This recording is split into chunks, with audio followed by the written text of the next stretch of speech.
Үш бақтым Мұқағали Мақатаев. Ең бірінші бақтым халқым менің, соған берем ойымның алтын кенін. Ол бар болса мен бармын, қор болмаймын, қымбатырақ алтыннан нарқым менің. Ал екінші бақтым тілім менің, ташіректі тіліммен тілімдедім.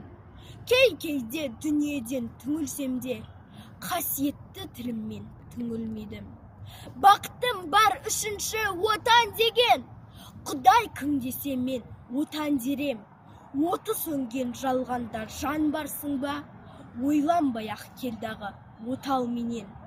Түтін түтет, өрбі көгере бер, немерелер көбейсін шөберелер. Жадыңа ұста, жақсылық күтпегейсің, от емес оқ сұрасаң менен егер.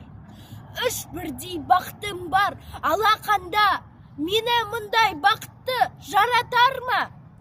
Үш күн нұрын төгеді аспаннан, Атырау, Алтай, Арқа, Алатауға.